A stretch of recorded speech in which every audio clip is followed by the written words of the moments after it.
Hello everyone, I am Eliza Walters, and I have just been having difficulty, for the last 15 years. 15 years ago in 1893, I lived in Bourbon. I had a beautiful house right next to the grain elevator, and I was able to watch these boys play. Now one was Eddie Cornwell. He's Dr. Cornwell's son. He's my doctor, and he's really a good 12-year-old boy, a little rambunctious, but he's a good boy. And his friends Charlie Cochran and a few other boys had this game that they liked to play. They'd get into the grain elevator and they'd start piling the grain up as high as they get, and then they tried to see if they can pull themselves out. Well, they'd help each other if they couldn't do it. Well, all of a sudden the grain started shifting. The boys got out. Even Charlie Cochran was able to hold on to a beam to save himself. But, oh my God, Eddie, he died. He was smothered to death by the grain. And they brought him out and they laid him right next to the grain elevator. And every time I looked out my window, I could always see that his beautiful young body living, just lying there. Oh, I couldn't handle it anymore, so I thought if I moved to Plymouth, it would be I'd have better luck moving to Plymouth, and I did. I moved to Harrison Street, right on the north edge of town, and I made friends with Jacob Price and his family. Jacob had this little boy, Russell. Russell was the cutest little boy you ever saw, loved to play, and he was a helpful boy. He would always come and help me with my yard. Well, one Sunday I was walking to church. I went to the United Brethren Church just on the other side of the railroad tracks. And I was walking down Michigan Street, a beautiful day, and I saw Jacob Price talking to Mr. Coulson and a few other gentlemen, and Russell was being a nice boy. Well, somewhat. 7-year-olds, they can't stand still. Well, they had this weight machine. In fact, there's a picture of it right there. And Russell decided he was going to start climbing it. And he was climbing on top of it to the top. And the wood sidewalks, it wasn't level. And I'm walking up to him and I'm seeing it goes this way. And then it went this way. And then it went forward again and back again. And by the time the gentleman realized what was going to happen, it was too late. They couldn't save the boy. The weight machine toppled forward, and Russell was at the bottom of it. Oh my goodness, they picked him up and they carried him to the doctor, but he just didn't live anymore. And frankly, I don't think I'm going to be able to stay in Plymouth either. Maybe if I moved to South Bend, I might have better luck there.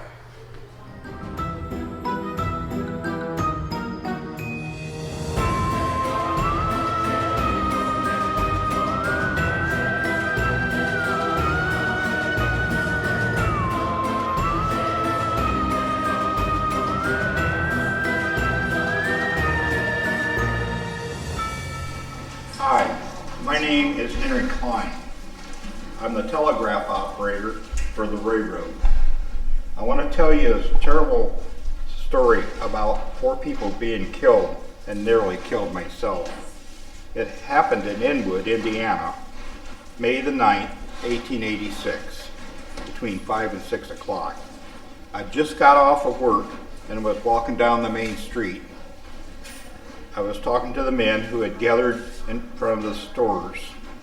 The first I seen of John Weimer, he was coming down the road about 200 feet north of me.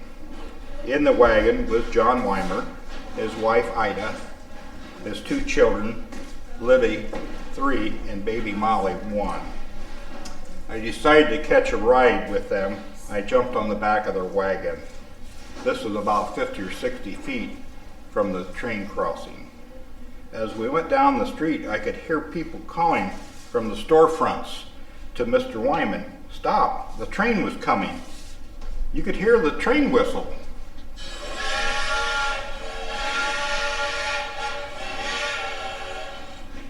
I told Mr. Wyman to stop. He looked towards the train. He hit his horses with the reins and urged them on. I saw he wasn't going to make it. I jumped out of the back of the wagon about 15 to 20 feet before the tracks, saving my life. I'll read from the newspaper their description of the scene.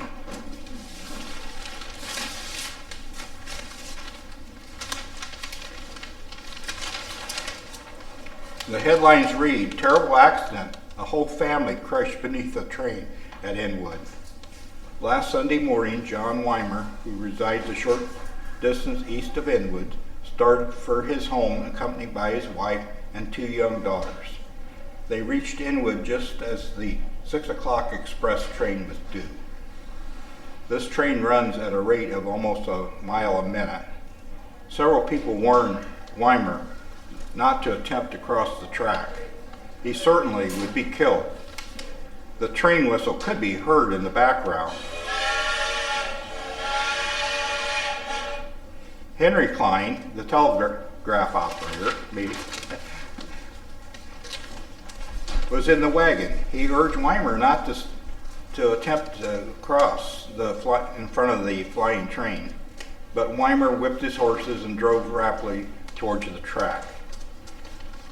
Klein, unable to stop him, jumped from the wagon and thus saved his life. The engine struck the horses and wagon just as the front wheels of the wagon reached the center of the track. Both horses were killed instantly, as well as Weimer and the oldest of the 2 girls. The body of Weimer was so badly mangled as to make it a shapeless mass of human flesh. His face was cut terrible, his head was smashed, his brains was knocked out, and 1 leg broke. The head of the oldest child was completely severed from the body. It rolled onto the platform of the depot.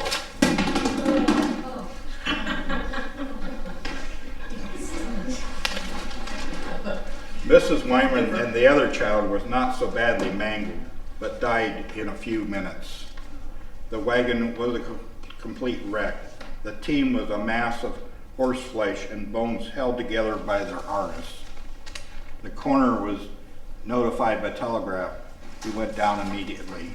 He sewed the head onto the body of the child, and with the assistance of friends, he got the remains of the mangled family in as nice a shape as possible.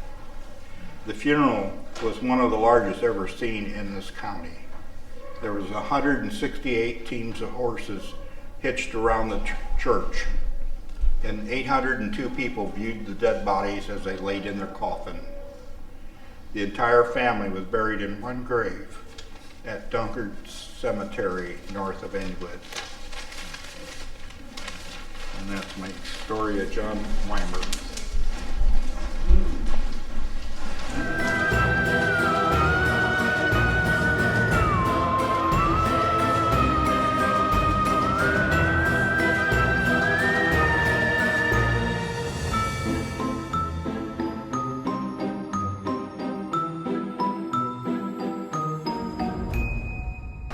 Hello. Thanks for stopping by. You're welcome. My story is a sad but true one. It is the story of a man who murdered his own grandmother. I'm the grandmother, Frances Sweet. I was 82, but I was not ready to die. But my life was cut short when my grandson helped me into the next world. I was living on a small farm in the Culver area with my grandson Raymond Smith and his second wife Margaret, a local girl whom he had married the year before. It was February 1922. In the afternoon, Margaret went to town to do some errands. I was busy as usual around the house. I was washing out some handkerchiefs in a basin in the kitchen with my back to the living room door. Ray came to the door, pointed his shotgun at the left side of my back, and fired. The force of it knocked me backward to the floor, but did not kill me, and I looked directly in his eyes as I lay there in pain. I knew what was going to happen next, but I could not do anything about it. Ray went back into the other room, loaded another shell in the gun, came back, and fired it into my head. The second shot smashed my skull and scattered my brains all over the floor. He seemed upset that he had to clean up the mess. And that was the end of my life upon this earth. When Margaret returned home, she asked where I was. He told her we had quarreled and I had gone to a neighbor's. Margaret did not believe it. Finally, he told her that I was no more. He had put my body into a trunk and put the trunk on the porch. He then moved the trunk, with me in it, to the chicken house. A couple of days later, Ray wanted Margaret to help him move the trunk with me in it to the privy, the outhouse, where he was going to put my body into the vault of the outhouse. She refused to help him, but watched from the window. A few months later, Ray moved the outhouse and put a cement foundation over where it was. After that, he built a granary on top of that. Ray told everyone I had gone back east. No one questioned his story. But that was not Ray's first murder, or his second, or his third. Shortly after Ray and Margaret were married, Ray began to threaten her. She told him she would leave him. He told her he would kill her if she did. "You wouldn't kill anyone, Ray," she said. He then told her he had killed his father in 1917. He had hit him over the head with a hammer and buried his body under a chicken house on their farm in Massachusetts. Another chicken house. After that, the family moved to Chicago. He and his first wife lived with his mother. A few years later, his mother was found dead in her room with a gas jet on. It was ruled a suicide. That was Ray's second murder. He had killed his father. Now he had killed his mother, my daughter. The next move was to Culver. Not long after that, Ray's first wife, Cecile, died. He said she had died of tuberculosis, but he had 2 bottles of poison in the house when it was searched, and she had most likely met her death by being slowly poisoned. Ray continued to threaten Margaret, and now she knew he would kill her if she stayed. Finally, 2 years after he had killed me, Margaret got up the courage to leave him and to tell the story of the 4 murders. They came to the farm to find me. A large crowd came from everywhere around to watch the digging. The crew looking for my body knew exactly where to dig because they were following Margaret's directions.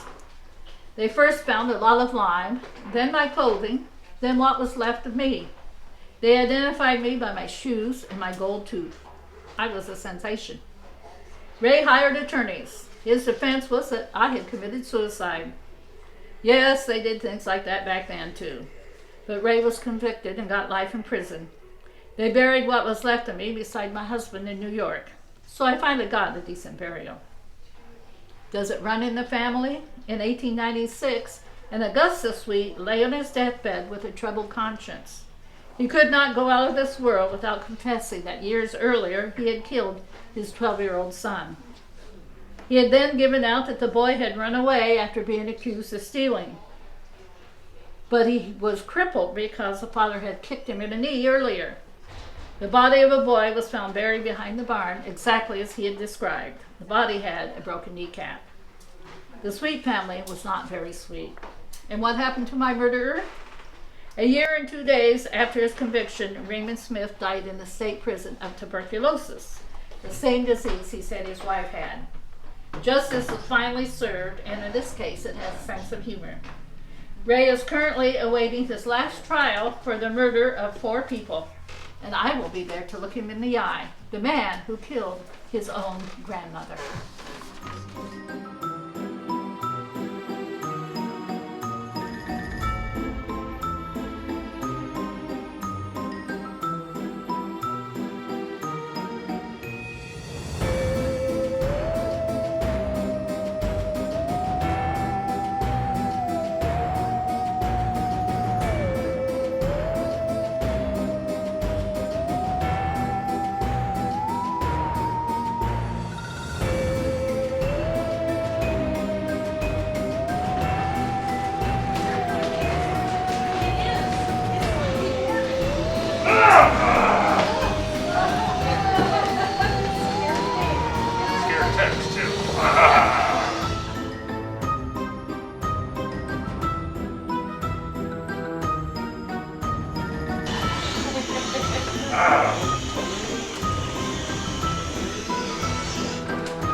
Well, I'm Adam Stein, and my brother and I were farmers south and east of Bremen.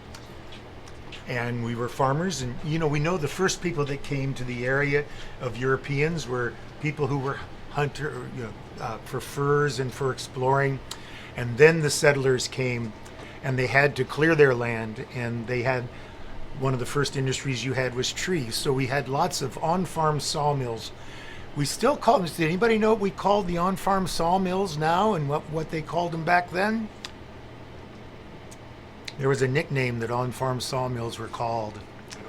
Widowmakers. Really? And why do they call widowmakers? I can tell you this. I left one when I was killed by my on-farm saw as we were cutting up trees. My brother and I were busy working in the sawmill one day. It was in December, as you would oftentimes cut your wood in December and during the winter times when you weren't in the fields working. And it was a very, very dangerous job because you were not only dealing with big saw, you were dealing with this massive piece of steel that was the blade, and these new fangled engines of steam and gas that would power them and make these things whir around. And I was working there. I'd just taken over running the sawmill from my brother. Just a few minutes into the shift, and when all of a sudden the massive blade came off the saw, and it came ripping through my right shoulder, came through my chest, ripped the front of my chest open, went through my ribs, took my sternum off, and came through my left shoulder, almost entirely ripping off my left arm, totally exposing my lungs and my insides. When the doctor saw me, he said that he's going to die. He needs to go home. There's nothing we can do. Not only is he so mangled, we can see where the saw blade went through and damaged severely the liver, and we have no idea how to repair this. So they said, take me home, make me comfortable. They did. I was a big man. I was a strong man. Even although the front part of me had been totally cut off, I was able to write my entire will. I met with my family. I gave way. Some people said that I didn't like my second wife very much. That my first wife, I had 3 children with her. We lost 4, and we did raise 3 to adulthood. And then 12 years now I've been married. I'm 50 years old. 12 years I've been married to my second wife and have 1 child, who I have now left a widow because of my widowmaker on my farm. Now, they said I didn't like her very well, but I want you to know I took care of her in my will. As you can read right there, she will never have to work another day because off the top of my estate, I gave her $500. So she'll never have to worry about money again. So I did take care of her completely. So when I died, I was one of the oldest people in Marshall County, too, at 50 years old. And what year was that, Mr. Stein? 1875, when I died. Did you eat? What kind of food? Yeah. Pretty much what we grew on the farm and what we had. That Yeah. was it. It was subsistence Age farming. 50, huh? That's what we did. Do you know how many days did you live? I died on Saturday morning. The accident happened on Tuesday afternoon. I died on Saturday morning. Oh, wow. Did they give you any pain? Well, killers? No. although I don't remember exactly what was done, but I do think there were copious amounts of alcohol involved to make it, to get me through. Yeah, well, And would you like the best, gin or whiskey? what I don't know is why we didn't bleed to death more back then. Yeah. Because I've been here in this basement enough to know there's been lots of accidents where people would live for 3, 4, 5 days a week after they had it, even though they knew that doctors said there's nothing we can do. They would still live because of these horrible, horrible industrial accidents before we had safety things. There's a reason for all that safety gear, folks. Yes, there is. Thank you, Mr. Yes, there Stein. is. Thank you. Thank you for coming and visiting. Good luck with the recovery.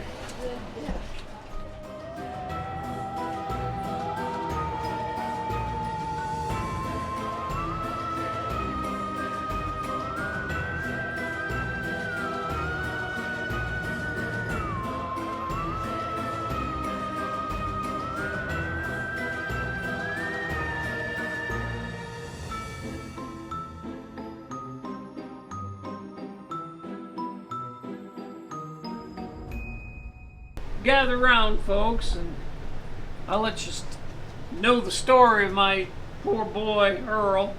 I'm John Snyder here, the Inwood Snyders. My boy was out plowing fields for Mr. Zahner down by Wolf Creek. You may know the Zahners. They got the grist mill there on Mill Pond.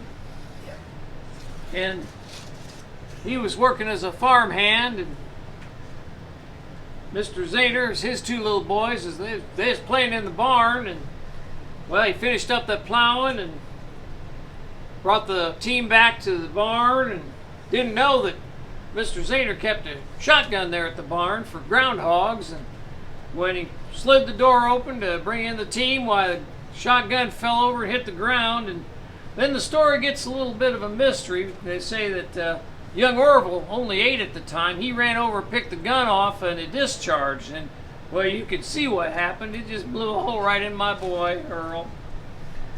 Well, the little ones, they ran over to the neighbors, and they got Mr. Zahner and Mr. Zumbaugh come running. And as soon as they saw Earl, why, they got a hold of Dr. Zarber and Dr. DeKendall, and they came out as quick as they could, and they took one look at Earl and said, well, he ain't going to make it. He just ain't going to make it. Well, they got Earl off to the hospital, and they sent R.A. Kuhn over to my place and let me and the missus know what was going on, and his 4 brothers and 4 sisters, the whole family. And we made it to the hospital, and Earl was still alive then, but he passed shortly after that evening. But I'll tell you what a fine boy he was. When he was on his way to the hospital, Mr. Zumbaugh and the doctors, he told them, Do not blame the boys. No one is to blame unless it is myself. what a fine young man. He would not blame those boys. He was well loved by the whole community. Well, after he passed that evening, we came to our house and had the wake, and then the funeral the next day, Sunday, at the Church of the Brethren, and then off to the Center Township Cemetery where he was buried. June of 1915 it was. Worst day of my life. Worst day of our family's life. It's nothing you ever get over losing a child.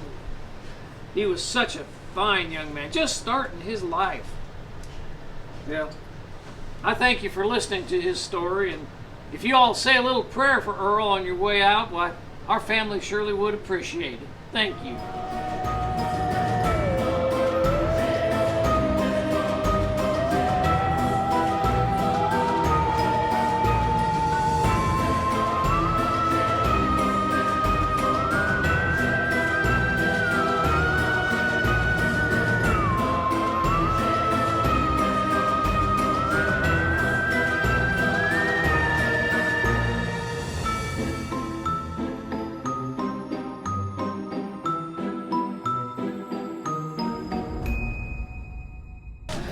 Such a nice man. This is his girlfriend. I'm his widow. Yes. And did you ladies happen to know him quite well too? Yes. I've heard he had more than one girlfriend. Well, yeah. No, thankfully not me. I heard Are he you had 5. Yes, I think you're close, if not more. That man had energy. I'm saying he had energy. Yes, he did. Are you staying for the Methodist casserole afterwards? Well, of course, yes. Thank you for coming.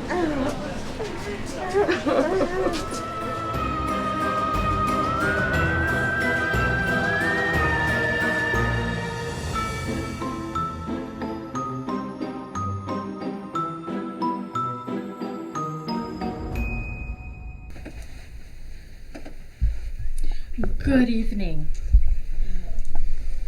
I have a chilling tale of cousins who died on the same lake. This is Ned. At 20 years old in 1906, he was skating out at Twin Lakes with some friends, and Ned was skating ahead of the other boys, and he didn't notice the ice was getting thinner. the other boys tried to, before the boys could yell to stop, don't go any farther, Net, he fell through the ice. As much as the boys struggled to try to save him, to reach him, the water was too much. They went for help, and within an hour they were able to retrieve Net's body with hooks. And he died in 15 feet of water. What makes this story even more eerie is that 21 years before that, a year before Net was born, his 14-year-old cousin had been in that same position. Willie was 14, and he was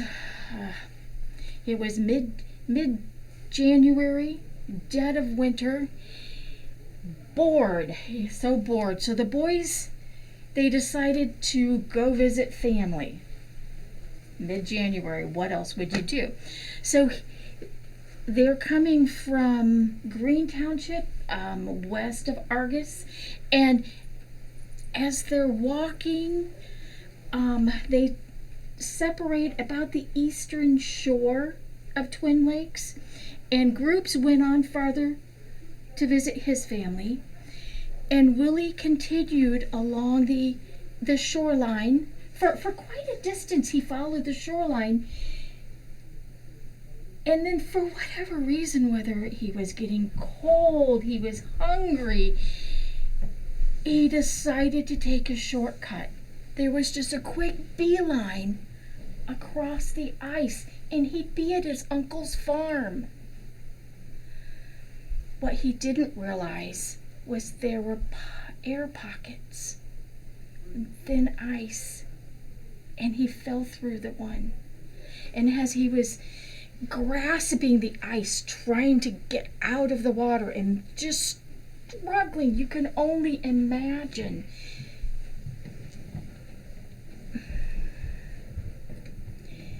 He was all alone.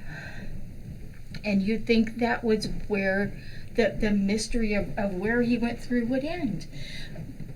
But no, there was a stranger passing by in a wagon who did not stop. They kept going. And we only know this because this stranger hailed a farmer farther away and mentioned that there was a boy or man struggling, fallen through the ice at the lake. Someone should go help. So by the time the farmer, which was quite a distance, and help got to the lake, all that was there was Willie's cap. So they started searching. This was a Saturday afternoon. They didn't recover the body until 10 a.m. the next day. They found him in 37 feet of water. And then the family would go through such similar circumstances 21 years later. And this is the chilling story of the Lowry drownings on Twin Lakes. Nothing quite so chilling as cold water. I'm not going skating.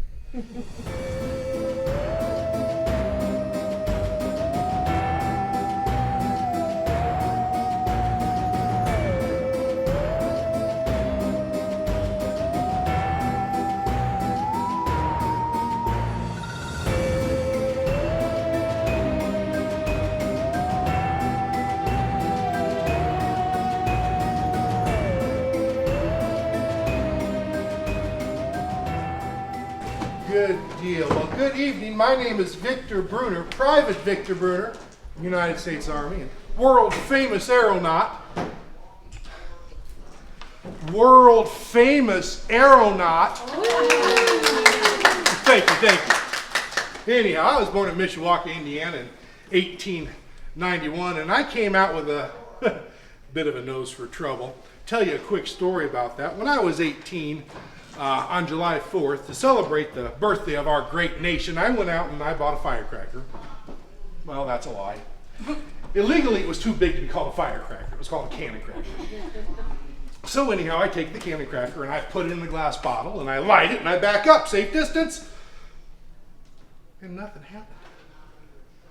No, it's a dud. You believe that? So I go up to pick it. Boom! My feet, my legs, my arms, my hands, my abdomen, all shredded to pieces. But man, it was a beautiful explosion. I loved it. Anyhow, I spent most of my time either in Tucson, Arizona, where my brother Joe had a diner where I could work in the summertime or in the wintertime or whenever I happened to be there. My folks lived in South Bend, Indiana. So I would live there. Sometimes I never quite knew what I wanted to do, so I just was in different places all the time.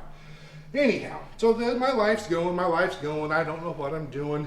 And then some Kaiser guy in 1914, he was a German, he decided he was going to pick a fight in Europe. Didn't really bother us none. Got pretty big. In 1917, we decided we were going to get involved. And I did like every good young patriotic man at the time would do. I helped my folks get the crop in. And then I went down to the recruiting office and I signed up and I volunteered for the Signal Corps. Anybody here in the Army? No? You? Signal Corps, that's where all the excitement is, right? Yeah, you know I'm lying. But the Signal Corps at the time had two very important things. They had hot air balloons and they had parachutes. And that's what I wanted. I wanted to go up in the sky and I wanted to come down. So I joined and I volunteered with the Signal Corps. Luck would have it, I get sent to Fort Randolph in Panama in the Canal Zone, and I become an artillery observer, where they trained me to go up in a balloon, tied to the ground, had a radio, and I could say, "It's the Germans, shoot them!" In Panama. I don't understand, but they paid me to go up in the balloon, they paid me to come down with the parachute sometimes. So I had a good time of it until one day an artilleryman got a little anxious and a round went off a little too close to my face and it blew my eardrum out. Apparently, you can't look for the German Navy if you don't have two good ears. I don't understand it, but that's the rule, so the Army kicked me out. Medical discharge, honorary, thankfully. So I go home with two very important pieces of information. I know how to go up in a balloon, and I know how to come down in a parachute. So I call a balloon company in Paris, Illinois, and I have them rig me a special balloon. You'll notice there's no basket. There's a trapeze bar at the bottom, there's a trapeze bar at the top. So I put my parachute on, get on the balloon, and up I go. When I got to about 4,000 or 5,000 feet, I let go of the balloon. Well, all the weight at the bottom's gone, so that balloon flips over, all the hot air comes out, and the balloon comes down. I come down. But I got my parachute, open the parachute, down I come. Man, I was going all over the place. The Midwest, the Southwest, the South, the North, everywhere wanted to see me jump out of my balloon. In fact, the Tucson, Arizona Aviation Company was so impressed with me, they called me and said, "Hey, Victor, would you come out and do a couple jumps for our little company picnic?" And I said, "Sure." And I get out there and guess what they gave me? Best present a young aeronaut ever got. In 1919, I got Teddy, the mountain lion. Now, the very first thing I did, of course, because I'm a safety-conscious young man, is I made sure the harness on my parachute was capable of supporting the mountain lion. And then my very next jump, Teddy came up with me. Me and Teddy on the balloon, 4,500 feet. Let her go, come down, pop the chute. Man, people love to see Teddy come out of that balloon. It was so fun. 2 years, Teddy made almost every single balloon jump with me, but he would not get near an airplane. Terrified of them. That comes into play later. Anyhow, so, I'm thinking, I'm doing my thing, I'm loving life, and I decide, wait a second, if a parachute will help a man safely get out of a crashing balloon, will it help a man safely get out of a crashing airplane? So being the safety-conscious young man that I am, I take off my shoes, I get in an airplane owned by some guy in Dowagiac, Michigan, with a mannequin in my parachute. put the parachute on the mannequin. We get up to about 4,500 feet. I climb out on the top wing. It's okay, I was barefoot. Go out, throw the mannequin off, come back, sit down. What do I see? I see at the bottom of my open parachute a mannequin. I'm an inventor now. Well, I mean, I've got to test it, right? So I get the man from Dowagiac and I'm like, hey, will you take me up? I want to jump out of your plane. He says, no, you ain't jumping out of my plane. I ain't going to have no part of that. So I found somebody else. They let me go up. Put the parachute on me, go out on the wing. I was wearing shoes this time. Jump off, cut the cord that holds my backpack shut. Parachute comes out and I land safely. Now I can jump out of balloons with Teddy. I can jump out of airplanes. I can sell parachutes to save a pilot's life. Man, my future was looking good. Until 1921, August. They hired me to do a couple balloon jumps and an airplane jump at Lake of the Woods up by Bremen. I don't know if you've ever heard of it. It was weird because Teddy wanted no part of it that day, not even the balloons. Never really understood why at the time. I kind of do now. My wife from South Bend didn't want me to jump, which is unusual because she didn't get to see me jump very often and she was so close. This is one of the closest places I could be to her to jump. Anyhow, I go up in the plane and I get out. I got my parachute on, go out on the wing, jump off, cut the cord that's holding it shut. What do you think comes out? Nothing. Not a darn thing. According to the medical folks, I broke every single bone in my body. I don't know if the little ones in the ears count, but man, every other bone. In fact, they think that might be part of me. They think it might have come here from Bremen and landed there. Anyhow, that was the end of my 27 years of fun and awesomeness. Don't know what happened to Teddy. I assume he went off to live a happy life, maybe at the zoo or something. I don't know.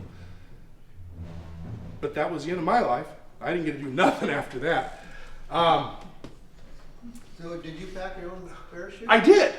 That's the other question. Everybody asks me what happens to Teddy, and everybody asks my wife packed my parachute. I packed my own chute. But I was such a famous parachute guy that my tombstone doesn't say the day I was born and the day I died. It says that I was born July 1891. You know what the next line says? Parachute failed to open August 21st, 1921. It doesn't say that. I just said my parachute failed to open, so I think that's pretty neat. If you go up to Mishawaka and find my grave, you can see it. Bring some flowers. Nobody ever brings me flowers anymore. The bad part about it is now I'm stuck in a museum talking to people all the time. Anyhow, that's my story. I'm really grateful y'all came out to see me tonight. The next guy is great. See him. Don't play with the trains. Even I'm not stupid enough to play with the trains. Y'all have a good night. We're gonna go right through the kitchen here. We don't.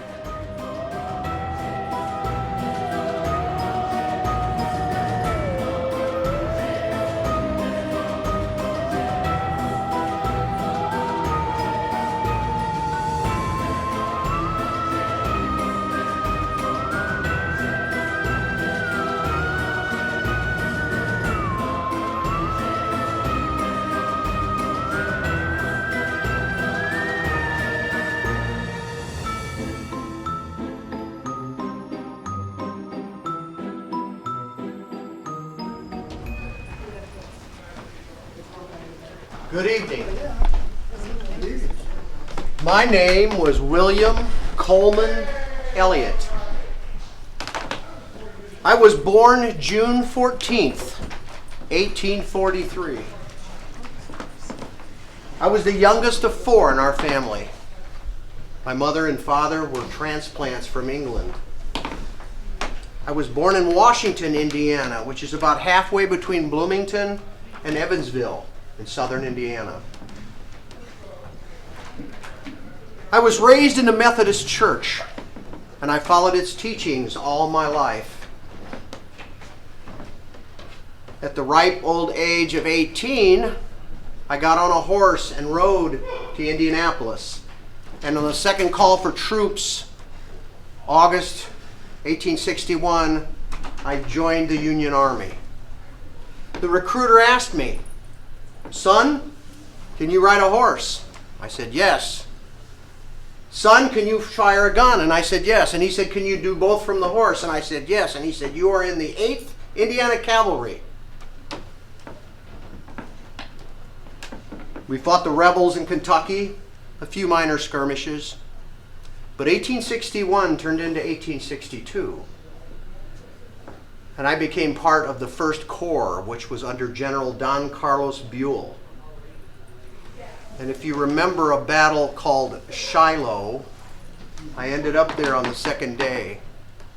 And fighting dismounted off my horse along the fence line, I was shot through the ankle. They carried me from the field. Luckily, the minie ball missed all the bones in my ankle and hit me only in the meaty part. And the surgeon in a hurry swabbed it with iodine, sewed it up, and I walked with a limp the rest of my life. They discharged me a year later. And I got a job with the Jeffersonville, Madison, and Indianapolis Railroad. I couldn't work in the field or on the tracks. So they sent me into the office and they said, learn the telegraph. But I noticed something, and I don't know if the war caused it, but I began losing my hearing. And I got to where I couldn't quite hear the sounder anymore. So I taught myself to take a wooden ruler and put it on my forehead and listen to the taps through the ruler and write the messages that were sent in the office. We make do in this world with what we have. In 1882, the JM and I went bankrupt. I had no job. And I was hired by the Nickel Plate Railway, which went through Marshall County. They made me station agent, and I worked there for 30 years without taking a vacation.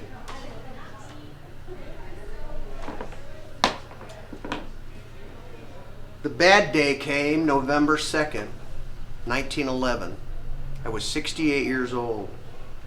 I was friends with a farmer, Daniel Fawley, who owned a cider press on his farm northeast of Tippecanoe. He had gone to Plymouth to pick up parts. The train he was on pulled down to the siding because the engineer knew that the fast freight from east to west was going to come through at about 50 miles an hour, called the 615. Farmer Fawley got off the train and started walking across the gravel towards the station where I was at. I looked out the window and I saw the 615 coming, and I noticed that Dan wasn't paying attention. I ran to the door and I waved at him and pointed. And knowing who I was, he waved back. And I ran out of the station towards him. And just as I got near him, he looked behind and the train hit him. And his body flew into my body. And he was killed instantly. And that was Thursday. I was thrown under a truck with internal injuries. They put me in a wagon and took me home. And they laid me in bed and filled me full of laudanum because there was nothing else they could do for me. And from Thursday and Friday and Saturday, and I died Sunday night. But before I died, I was able to fill out my will and testament, and I was able to be buried in Crown Hill Cemetery next to my daughter who preceded me in death. And as fate would have it, exactly 21 years later, my oldest son was crossing that very same track on the very same road and was killed by a train. So none of us know our ends, do we? I'd like to thank you for coming this evening and leave you with this. When you're around a railroad track, look both ways. Thank you. Thank you. So did you live in the Tippecanoe area then? Yes. And you were related to other Elliots? I would think so, yes. I had an uncle Elliot. That's a possibility. Yeah. We have one.